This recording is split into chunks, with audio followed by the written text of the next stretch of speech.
Welcome to Getting Retirement Right, where we strive to simplify your financial life and provide you freedom from taxes, risk, stress, and poor advice. And now, here are your hosts, Darrin McComas and Shon Peil. Thanks for tuning in today. You are Getting Retirement Right. That's where you're at. Yeah, I'm Darrin McComas. And I'm Shon Peil. Let's get started. Yeah, today, great topic. It's really about, what are some mistakes to avoid in retirement? Now, there are a lot of mistakes, and so we're going to hit on a few of them. You're going to watch us on a continual basis. I love the video. Here we are doing this again. This is kind of fun. I love the interactive approach, and you get to see things, visual things, instead of just listening to us. So we picked 5 topics. We're not going to hit all 5 today. We're going to really cover 2 of those 5. We'll get to the other 3 in the next episode. But yeah, let's dig right into it. A lot of ground to cover, and really, it's the major mistakes we see in retirement here. And well, our technology is not keeping up with. Oh, there we go. Here we are. All right. Sorry about that, but it's really about healthcare costs. Number one issue we want to talk about is rising healthcare costs and how so few people are even thinking about healthcare in retirement or planning about it. Well, there's a couple of different ways you have to think about it. If you're going to retire before Medicare kicks in, for instance, right, before the age of 65, then what are you going to do for health insurance? And it's a simple little question that 80% of the people we sit down with consistently don't think about. And I get it, because you're thinking about all this good stuff you're going to do in retirement. I got my pension, going to turn on Social Security, got $1 million saved over here.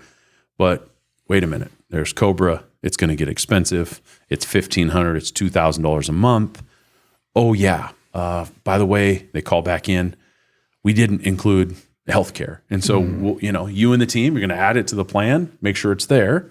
But it's usually expensive. Yeah, it's one of the things we talk about. And the average age of retirement in America is getting lower. It's around 62 right now. And, Social Security, Medicare usually doesn't start till 65. So we got a gap there. We got a bridge. We got to cover.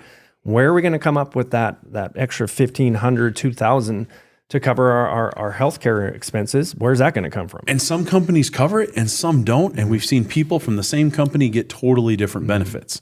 So if you're thinking about retiring before the age of 65, first and foremost, where's your healthcare coming from? Talk to the employer. COBRA is a crazy expensive way to go. There are other options, but at least look at the options, because it matters. Yep, got to do your homework. If you're going to get on a state exchange, right? Look at your different options there and see if that makes sense. I think Americans are vastly underestimating the cost. So there was a poll that was done recently, I think by Fidelity, and they asked the average American, how much do you think you'll spend in retirement on healthcare? And the average answer was $41,000. For the life of retirement? For the life of retirement. Oh, boy. And in reality, Fidelity, through their study, said, this was a 2022 study, said it's more like $315,000. So a massive disconnect between what people are thinking and what people actually spend. I think a lot of that has to do, if you retire at 62, you're probably fairly healthy. Most of our clients at that age, no real major healthcare problem. They're like, well, I might see my doctor once a year, spend a few bucks on some Tylenol, and it's all good. So I can see how they came up with $41,000. But over time, just watching my parents' age, sure, things start to fall apart, and we've had some major surgeries, and the prescriptions and the medical devices that they didn't think they would have to pay for are things they do. So that $315,000 is a big number. It's a big number, and one of the things they said is this was actually a 5% increase from the previous year. So if you were to just say, okay, 5% increase in 10 years, that number is going to be a lot bigger. And again, right? How do you hit an invisible target? I don't know. Good luck. Right. The kids got some airsoft guns for their birthday the other day. They're shooting at targets. They've yet to hit them. So you have to have a target in place and in mind. And this needs to be a part of your financial plan. Yes, absolutely. And inflation, right? We always talk about inflation going through the drive-through, right, hitting the grocery store, but healthcare is there's a lot of inflation in healthcare. Everything gets maybe we should more use expensive. 10%. Exactly. So here we are. There are a number of drivers, behind that $315,000 number, and people are living longer, right? being more active, living longer. Medicine is better, so they're extending their life. So I can see why that number 315,000 makes sense. And we just talked about inflation. Everything gets more expensive over time. Most definitely. All right. So, Medicare usually starts at 65 for most of our clients. And you have to be very careful too about what kind of Medicare options should you choose. And I always say, get an expert, right? Have someone in your corner that knows that space. And your advisor, I know I don't know all the Medicare options as well as someone who just does this every day. Well, and I've been in the insurance business for, I think over 20 years, and goodness gracious, it's a whole new, different animal. So definitely get a second opinion on that. Make sure you're working with a specialist. Yes.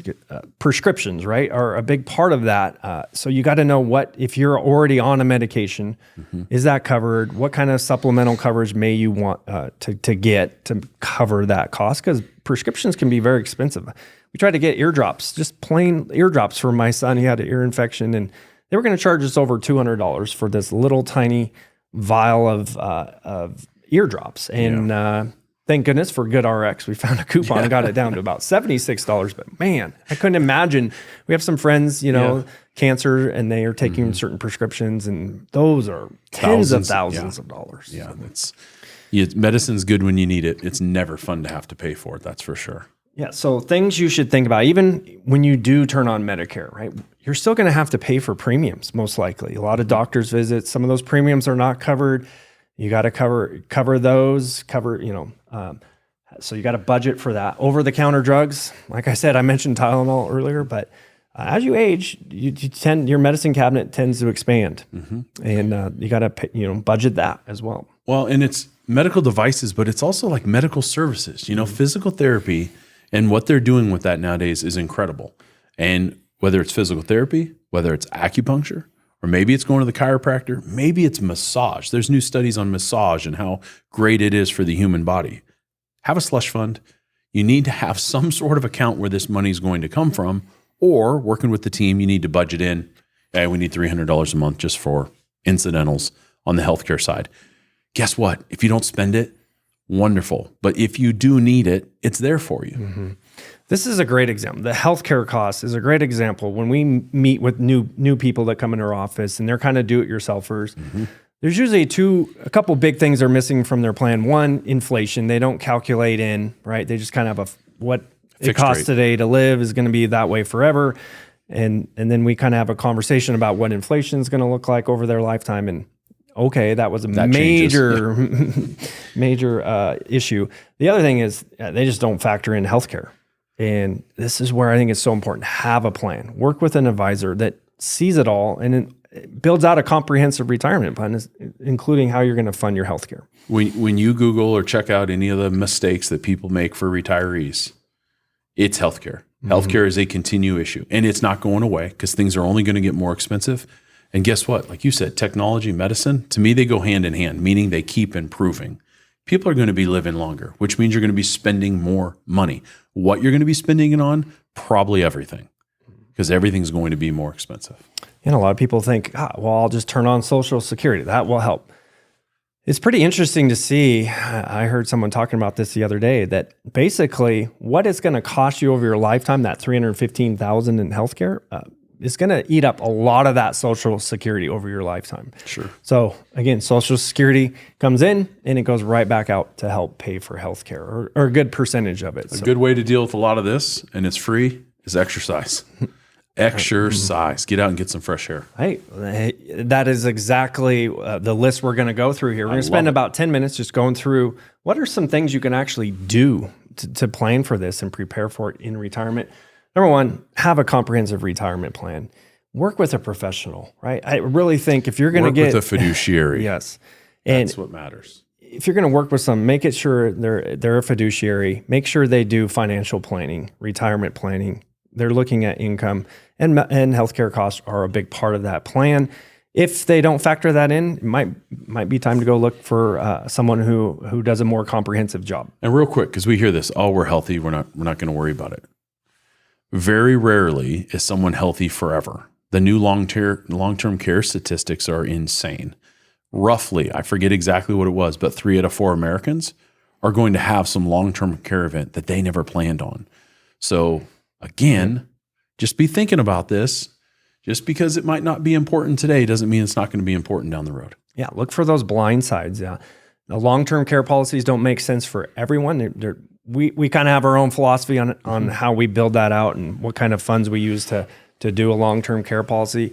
I'm going to rail on long-term care policies just for a second. Yeah. We see a lot of people that aren't clients that come in, they talk about their policy, and it's great for a while, but then those premiums go up each month, and it eats up more and more of their budgets as they get older. They're so hard to understand, like all the limitations and this and that, and it's like, goodness gracious.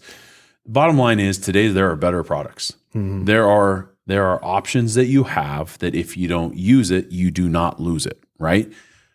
To me, for my parents, our parents, like something like that would make more sense because, yeah, not everybody's going to use it, and you might not use it forever. So there are better options than there used to be. And the reason the premiums keep going up is everything we talked about. Medical costs are rising like crazy. The insurance companies know that. They're going to get their premiums. The other thing that they know is that people are living longer. Yep. The other thing they know, and this is what they don't tell you, obviously, is if I keep raising your premiums, you're eventually going to cancel a policy that you never used. And how much of that money do you get back as a client? So from what we usually say, I'm very careful on this. Usually, it's not very much, if any. Mm-hmm. There are a lot of policies you and I have seen where people are going to get nothing back. I think, again, not giving advice. No absolutes here. No absolutes, yeah. But most of the time, you're not going to get anything back. Yeah. And that was, I think, the point I was heading in is, people keep eating these higher and higher premiums. And then it gets to this point where it's just like, does this make sense anymore? We're just going to cancel. And they're now entering that time phase where they probably need it the most, right? The next 10 years is really when you're going to need that. So I think you got to be careful with what kind of policy you own. How do those premiums, do they accelerate each year and put you in a real bind? And this is, again, we're working with a professional like yourself where you can go look around the insurance landscape and see what kind of policies best suit that client. Well, just because your buddy, friend, or relative in a different state told you about some great policy doesn't mean it's available in your state. So, and the other thing I would just say is do not cancel any of your insurances until you have something else in place or that's something you've come up with you and your family and your plan. Because I've seen that too. You're insurable, everything's great, and then for some reason, a couple months down the road, you're no longer insurable. That's a problem. Yep. All right. Number 3 on our list here, we kind of hit a few of these already, is eat healthy and exercise. It makes obvious sense, right? But a lot of people, they've been working their whole lives. They're used to eating a certain way on the job. Then now all of a sudden every day's Saturday in retirement and they go out a lot more. Hopefully they're being more active and getting the exercise, but sometimes the diet is a little bit of a struggle. So we really encourage our clients, you got to eat healthy, you got to exercise for your longevity and for your health. It's part of your retirement plan. We've actually seen a lot of our clients get a lot more healthy, do more exercise, and are having a lot more fun. You get that stress of the job off your shoulders, and man, it's cool to see. It's almost like people reverse age a few years right out of retirement. We've seen some people reboot for sure, which is awesome. All right, number 4, just visiting your doctor regularly. I'm horrible at this. I make an appointment and then life gets busy and I end up canceling it. But just like with our aunt, right? She went in, got went to the doctor, got the test done, ran. And if there was an issue, they were on it early enough. And I think that's the main thing. I think guys tend to be worse at it than women. We tend to kind of blow things off and say, I'll worry about that when it becomes an issue. Where if you got on it right away, probably could have been pretty minor, but if you kick the can down the road, then it might run into a major health event. So obviously, of course, we're not doctors, but I think this makes sense. It does make sense. Health savings accounts, a lot of you have those set up through your current employer. You get to take them with you. A lot of benefits there. Really think twice on how you're going to spend that money. And I mean, we've heard all different options, but if you have one, you're fortunate because I've seen them be a really, really good place for people to be able to use that money. And it's kind of a nice little nest egg there. Yeah, it's tax-free if it's spent on, right? Healthcare, it's tax-free money. is a great way to cover some of those prescriptions and things, just out-of-pocket expenses. And that kind of goes hand in hand with the next one on our item. Don't use tax-deferred funds to cover medical expenses. Try to avoid that, because I'm just going to run through a little scenario, right? Got to get surgery. It's going to end up costing you $20,000 out of pocket for everything.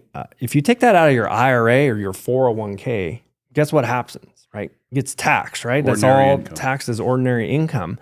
And if you don't plan for it, if it's a big enough number, it can put you in a very sticky situation that year on taxes. Well, you got to look, the Medicare, the 2-year look back, it is a trickle down effect on the choices you make when you're pulling money out of these accounts. The obvious one, work with a Medicare specialist. I mean, we cannot tell you that enough. It's its whole different area. Work with a specialist. If you don't jive or you're not liking, then get a second opinion. Just say, I want to talk to somebody else. If they only sell one product, probably not the specialist you want to work with. Yeah, there's a ton of options out there. We refer a lot of our clients to a local lady that does this, and she doesn't get compensated. We don't get compensated, but we always tell our clients, like, if you don't like her, go shop around. There's lots of options out there. Find someone that's going to shoot it to you straight, and you're going to get the right plan at the end of the day. And I think that's the most important thing, because it's so confused. Everyone comes to us, how do you pick? How do you know which one I should pick? I don't know. I have no idea. Call, look into it. And then long-term care policies. If you currently have one or you're trying to figure it out, boy, we'd love to help you with that. I mean, there are some phenomenal options out there, totally different than the way they used to be. So good stuff. On to topic number 2. So I think we got healthcare knocked out. We're going to go through this fairly quickly. We've got about 10 minutes left. Taking on too much risk, we feel, is mistake number 2 in retirement. We see it time and time again. People will bring their statements in. We do a free portfolio analysis, and people are shocked when we show them exactly how much risk they're taking and what it could do if we ran into another 2008 kind of market setup. And clients are getting this more and more. When we talk to people, they realize, look, time is not on your side. You're not 34, you're not 44. You don't have the time, and you are not putting into the accounts anymore. Like, it's crazy how fast you can rebuild an account when you're putting money in it every 2 weeks. Company match, your money. Dollar cost averaging I mean, it helps. So that's not on your side anymore. Yep. We're going to cover these 4 topics. Time is your enemy in retirement, sequence of return risk, right? Not being intentional with your investments. And then ignorance, while often is bliss, it's not bliss when you don't know what you own. So let's go through this concept. You hit retirement, you're 65, 67, whatever that age is. Time is your enemy in retirement. And it really comes down to this. It comes down to market losses and recovery. If you are invested too aggressive and you go down, let's say 40%, it doesn't take a 40% return to get even. You have to get a 67% return in the market, in those investments that you never sold, just to get back to where you started. That could take years. This thing, if the market really does average 8%, let's say, you're looking at 8-9 years to get back to even. And if you're taking income out of these accounts each month, you may never get back to where you started. Yeah, most likely you're digging yourself a hole that you won't recover from, because time isn't on your side. And what if you go through a few bad years? Right. It's not good. Or a couple in a row, Right. Especially at the beginning. So that leads into the next topic, sequence of return risk. This is such an important topic. We talk about it all the time in this office. When you get those losses matter, right? So here's a little scenario. We put this chart together, and it shows 2 retirees, retiree A and retiree B. They both start off retirement with exactly the same amount of money, $685,000 in investments. Retiree A, right? Luck breaks his way, has some good years at the beginning. First year in retirement, 29% gain. Awesome. Really risky to get that number, but that's a big number. Next year, 18%. Third year, 25%. Has some great years, runs into a -10 one year. But then look at the very end, right? Years 23, 24, 25. 3 bad years in a row. -14, -21, -12. Retiree A still has an increased ending amount, has more money than they started with. Awesome, right? That's what we hope and pray for. What's great about that, right, is the whole time they're taking out 5% annually. So they're taking out income. Yep. And they still finish incredibly strong. Now, let's take retiree B. Let's take these returns and just run them in reverse for retiree B. Retiree B starts off with those 3 bad years, minus 12, minus 21, and minus 14. Right out the gate, markets don't cooperate. What happens to retiree A after 13 years? Out of money. That $685,000 is gone. Even though there's some good years, there's just not enough. I always say there's not enough soldiers left on the field to do any battle with. Right. This is sequence of return risk. So I always say those first few years in retirement are super important. You don't end up like retiree B.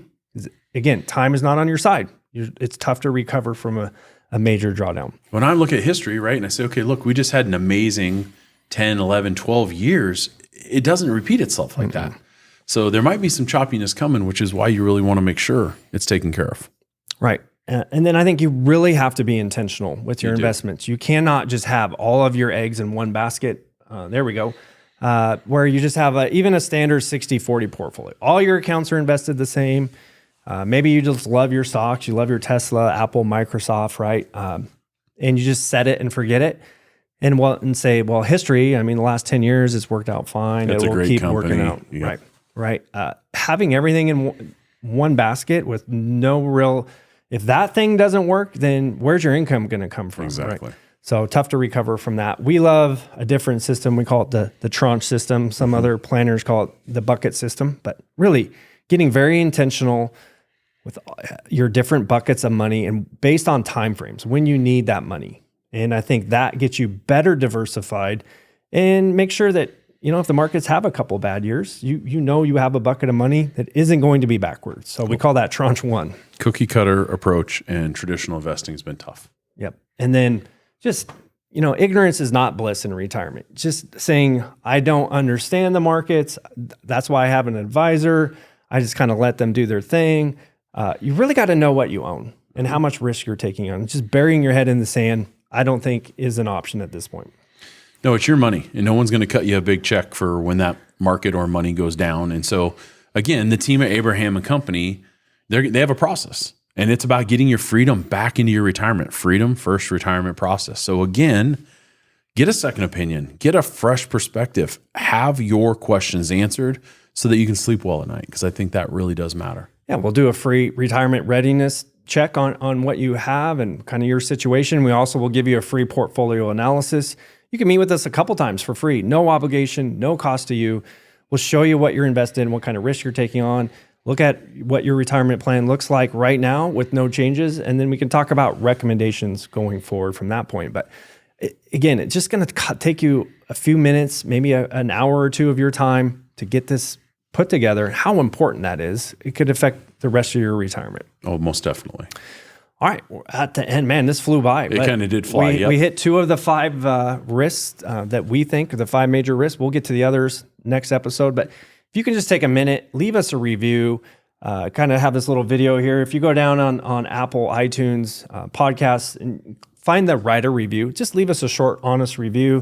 Mm-hmm. Hopefully you give us a good rating. Hopefully you learned some good information today. It, subscribe. That's the way we're going to grow the community, and that's what we're all about. So again, Getting Retirement Right. I'm Shon Peil. And I'm Darrin McComas. Thanks so much for tuning in today, and we will talk to you next week. All right. Thank you.